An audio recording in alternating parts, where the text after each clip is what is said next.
Hello friends, welcome to Sayalkudi சமையல்.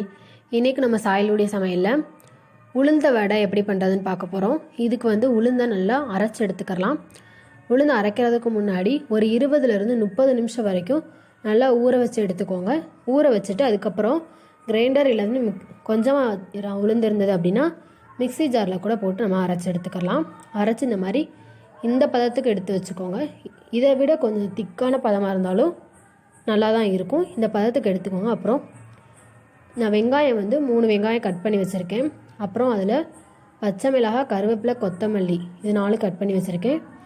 வெங்காயம், பச்சை மிளகாய் பார்த்தாலே தெரியும், இது குடமிளகாய் கிடையாது, நார்மலாக பச்சை மிளகாய் தான். கொத்தமல்லி, கருவேப்பிலை இது 4 கட் பண்ணி எடுத்து வச்சுருக்கேன். இது எல்லாத்தையும் நம்ம நல்லா மிக்ஸ் பண்ணிக்கலாம். இப்போது எல்லாத்தையுமே நல்லா மிக்ஸ் பண்ணிக்கோங்க. நீங்கள் உளுந்து அரைக்கும் போதே உப்பு போட்டுருங்க. அரைக்கும் போது உப்பு போடலைன்னா அரைச்சதுக்கப்புறம் கூட போட்டுக்கலாம். இப்போது நம்ம வெங்காயம் எல்லாத்தையும் நம்ம மிக்ஸ் பண்ண எல்லாத்தையுமே மாவில் சேர்த்துக்கலாம். சேர்த்து நல்லா கைவிட்டு கையை வச்சு நல்லா பிசைஞ்சிடுங்க. கரண்டி ஸ்பூன் எதுவுமே யூஸ் பண்ண வேண்டாம். கையை விட்டே நல்லா பிசைஞ்சு எடுத்துக்கோங்க. அதுவும் நல்லா டேஸ்ட்டாக வரும். நீங்கள் ஸ்பூன் வச்சு பிசைஞ்சிங்கன்னா அந்தளவுக்கு நல்லா இருக்காது. கையை விட்டு பிசைஞ்சு எடுத்துக்கோங்க. இப்போது மிளகு எடுத்துக்கோங்க. 10லேருந்து 15 மிளகு வரைக்கும் எடுத்துக்கலாம். எடுத்துகிட்டு கொஞ்சமாக சீரகம் எடுத்துக்கலாம்.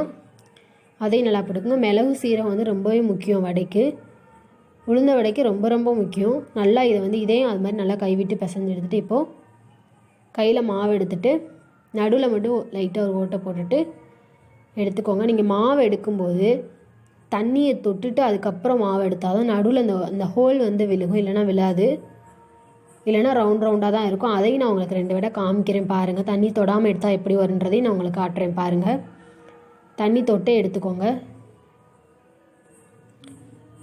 இப்போ 4 எடுத்தாச்சு. சூப்பராக வந்திருக்கு. இதில் 2 வடை தான் இந்த ஹோல் இருக்கும், நல்லாவே ஹோல் இருக்கும். அது 2 தான் தண்ணி தொட்டு எடுத்தது. இன்னும் 2 தண்ணி தொடாமல் எடுத்ததான். நல்லா பாருங்கள், நல்லாவே இருக்கும், சாஃப்டாக இருக்குது. இந்த ரெசிபி உங்களுக்கு பிடிக்கும்னு நினைக்கிறேன். பிடிச்சிருந்தது அப்படின்னா கீழே இருக்க ரெட் கலர் பட்டனை கிளிக் பண்ணி சப்ஸ்கிரைப் பண்ணிக்கோங்க. பக்கத்தில் இருக்க பெல் பட்டனையும் கிளிக் பண்ணிக்கோங்க. மறக்காமல் உங்கள் ஃப்ரெண்ட்ஸ்